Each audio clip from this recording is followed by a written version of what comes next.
हाय, मेरा नाम गौरांग, मैं चार्टर्ड अकाउंटेंट। आपका मेरे चैनल बिजनेस कंसल्टेंट में स्वागत है। ये वीडियो आपकी रिलेटेड है जो भी इंडिविजुअल एंड एचयूएफ के केस में फाइनेंशियल ईयर 2021 की जो न्यू टैक्स रेट आई है उसके बारे में ये वीडियो है आपकी।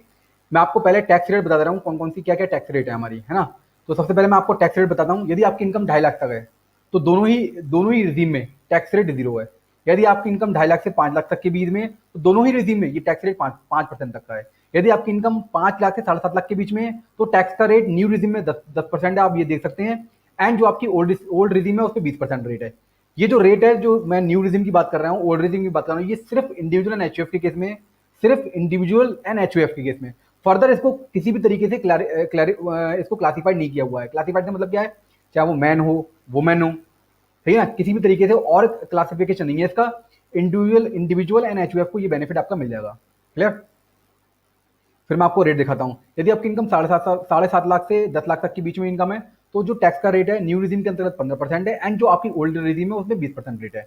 यदि आपकी इनकम 10 लाख से 12.5 लाख तक है तो जो न्यू रिजीम है उसमें 20% रेट है, और जो नई स्कीम है, नई जो ओल्ड रिजीम है उसमें 30% रेट है। यदि आपकी इनकम 12.5 लाख से 15 लाख के बीच में है तो जो न्यू रिजीम है उसमें 25% रेट है, और जो ओल्ड रिजीम है उसमें 30% रेट है। यदि आपकी इनकम 15 लाख से ऊपर है तो जो आपकी ओल्ड रिजीम हो या न्यू रिजीम हो, 30% टैक्स का रेट है। आप ये देख सकते होंगे कि जो आपको न्यू रिजीम है उसमें टैक्स का रेट कम है, बट मैं आपको बता दूं आपकी नॉलेज के लिए, काफी सारे बेनिफिट आपसे आपसे ले लिए जाएंगे यदि आप न्यू रिजीम ऑप्ट करते हो। तो वो कौन कौन से बेनिफिट हैं जो आप यदि न्यू रिजीम ऑप्ट करते हो वो ले लिए जाएंगे। सबसे पहले हम लोग बात करते हैं सैलरीड पर्सन के केस में।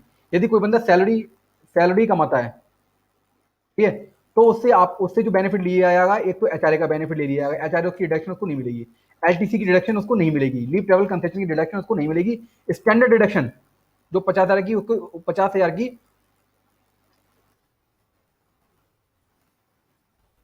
50,000 की उसको स्टैंडर्ड डिडक्शन मिलनी थी, वो भी उसको नहीं मिलेगी। ठीक है।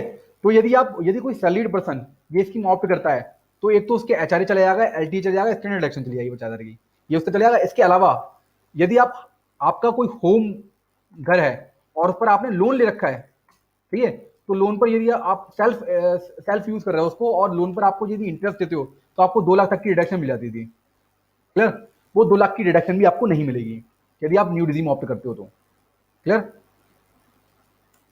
इसके अलावा एटीसी में आप काफी सारे बेनिफिट लेते थे। एटीसी में कौन कौन से बेनिफिट लेते थे? एलआईसी से रिलेटेड, ठीक है ना, एलआईसी ले लिया आपने, या आपने म्यूचुअल फंड में इन्वेस्टमेंट कर दिया ईएलएसएस में, ठीक है।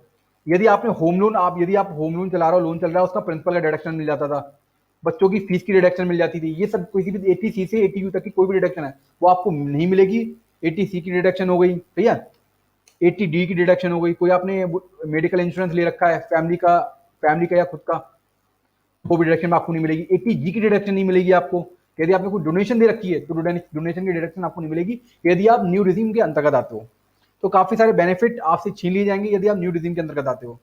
वैसे मैं आपको बता दूं, यदि इसका सिंप्लीफिकेशन तो यही है कि यदि आप न्यू स्कीम ऑप्ट करते हो, यदि आपकी इनकम 5 लाख तक है तो आप किसी भी स्कीम में चले जाओ, चाहे न्यू स्कीम में चले जाओ या ओल्ड स्कीम में चले जाओ। यदि आपकी इनकम 5 लाख तक है तो आप चाहे ओल्ड रिजीम में चले जाओ या न्यू रिजीम में चले जाओ, आप पर जो टैक्स का रेट है वो 0 होगा।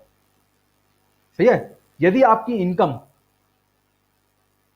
अगर आप ये सब बेनिफिट लेते हो, ठीक है, ये सब जितनी बेनिफिट हैं, यदि आप ये बेनिफिट सब लेते हो तो आपके लिए ये बेटर यही रहेगा कि आप ओल्ड स्कीम के अंतर्गत रहो। यदि आप ये सब बेनिफिट लेते हो, इंटरेस्ट का बेनिफिट, ईटीसी का बेनिफिट, यदि आप इस तरीके के काफी सारे बेनिफिट के यूज करते हो तो आपके लिए बेटर रहेगा कि आप ओल्ड स्कीम के अंतर्गत जाओ, नई स्कीम के अंतर्गत मत जाओ। ठीक है। एक चीज और, ये आप कैसे ऑप्ट करोगे, मैं आपको बता रहा हूँ कैसे ऑप्ट करोगे।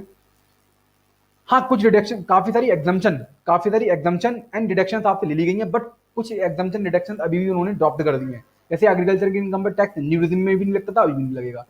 इंश्योरेंस मैच्योरिटी से जो पैसा आपको मिलने वाला है वो न्यू रिजीम में भी टैक्स नहीं लगेगा, अभी भी नहीं लगेगा। क्लियर। जो आपको, आप प्रॉपर्टी बेचते थे, प्रॉपर्टी बेचने के बाद यदि जो आपको 54 एफ की डिडक्शन मिल जाती थी, जो भी डिडक्शन मिलती थी आपको जो कैपिटल गेन पर मिल जाती डिडक्शन वो अभी भी मिलेगी, उसको विद्रॉ नहीं करा गया है। क्लियर।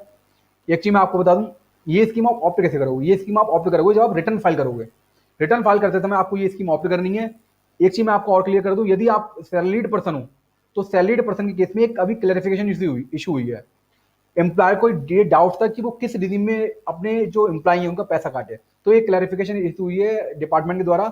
वो क्लैरिफिकेशन में ये कहा गया है कि जो एम्प्लॉई है वो एम्प्लॉयर को इंटीमेट करेगा, वो एम्प्लॉयर को इंटीमेट करेगा, जो हमारा एम्प्लॉई है वो एम्प्लॉयर को इंटीमेट करेगा कि उसके कौन सी स्कीम में जाना है, न्यू स्कीम में जाना है या ओल्ड स्कीम में जाना है। बट इंटीमेट करने का ये मतलब नहीं है कि स्कीम उसने ऑप्ट कर ली है। ये तो इसने उसे कौन सी स्कीम लेनी है ये तो रिटर्न फाइल करते समय डिसाइड करना है उसको कौन सी स्कीम लेनी है, उसको न्यू स्कीम स्कीम के अंतर्गत आना है या फिर ओल्ड स्कीम के अंतर्गत आना है। ये सिर्फ बस इंटीमेशन है टीडीएस काटने के लिए, सिर्फ टीडीएस काटने के लिए इंटीमेशन होगा, आपको इंटीमेट करना है। एक चीज और मैं आपको क्लियरिफाई कर दूं, यदि आप बिजनेसमैन हो, बिजनेसमैन यदि कोई सी भी ऑप्शन ऑप्ट करता है उसको लाइफ टाइम फिर वही वाला ऑप्शन ऑप्ट करना पड़ेगा। यदि न्यू रिजीम के अंतर्गत जाता है तो उसका लाइफ टाइम फिर न्यू रिजीम के अंतर्गत ही रहेगा उसका। लेकिन यदि सैलरीड पर्सन है वो सैलरीड पर्सन हर साल अपना ऑप्शन जो उसको बेटर लगता है उसमें वो स्विच कर सकता है। बट जो बिजनेसमैन है बिजनेसमैन स्विच नहीं कर पाएगा। क्लियर? ये आपकी न्यू स्कीम के बारे में था। क्लियर है? ओके, ये आपका पूरा न्यू स्कीम का ढांचा था। तो यदि आप बेटर ये रहेगा, मैं आपको सिंप्लीफाई कर दूं, बेटर ये रहेगा यदि आप इस तरीके की डिडक्शंस यूज कर रहे हो, जो भी डिडक्शंस आपके है ना, इस तरीके की डिडक्शन यूज कर रहे हो, एटीसी का बेनिफिट ले रहे हो, स्टैंडर्ड डिडक्शन का बेनिफिट ले रहे हो, ठीक है, डोनेशन का बेनिफिट ले रहे हो, होम लोन पर जो इंटरेस्ट का बेनिफिट है वो आप ले रहे हो, ठीक है, और जो आप एजुकेशन लोन पर जो आप इंटरेस्ट पे कर रहे हो उसका बेनिफिट ले रहे हो। यदि आप इस तरीके से बेनिफिट ले रहे हो तो आपके लिए ये बेटर रहेगा कि आप ओल्ड स्कीम के अंतर्गत रहो, न्यू स्कीम के अंतर्गत आने की जरूरत नहीं है। यदि आप न्यू स्कीम के अंतर्गत आते हो तो आपका टैक्स का बर्डन ज्यादा पड़ेगा। मैं आपको एक कैलकुलेशन करके ऐसे बता दे रहा हूँ, मैं आपको एक बार ना इनकम कैलकुलेट करके दिखा रहा हूँ, इनकम कौन सी स्कीम यदि आप ऑप्ट करते हो कितना टैक्स आपको बनता है। हम इनकम ले लेते हैं 15 लाख रुपए,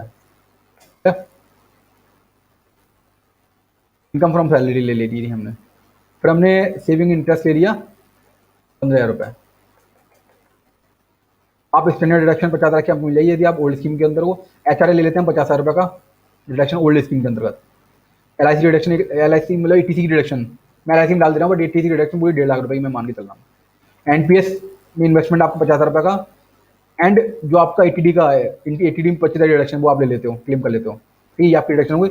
अब ये देख सकते हैं यदि आप ओल्ड स्कीम ऑप्ट कर सकते हो तो ये ओल्ड स्कीम ऑप्ट करते हो तो आपका टैक्स बनता है 1,73,160 रुपए। यदि आप न्यू स्कीम ऑप्ट करते हो तो आपका टैक्स बनता है 1,99,680 रुपए। तो आप ये देख सकते हैं आपको यदि आप ओल्ड स्कीम ऑप्ट करते हो तो 26,520 रुपए का बेनिफिट है। तो मैं आपसे यही कहना चाहता हूँ कि यदि आप ओल्ड स्कीम ओल्ड रिजीम में जो आपको बेनिफिट मिलने वाले हैं वो यदि आप बेनिफिट यूज कर रहे हो तो आपके लिए बेटर रहेगा कि आप ओल्ड स्कीम ऑप्ट करो, नई स्कीम में मत जाओ। नई स्कीम उन्हीं बंदों के लिए जो इस तरीके की कोई बेनिफिट अवेल नहीं कर रहे हैं, कोई किसी भी तरीके की एग्जाम्पशन, किसी भी तरीके की डिडक्शन वो क्लेम नहीं कर रहे हैं, ठीक है।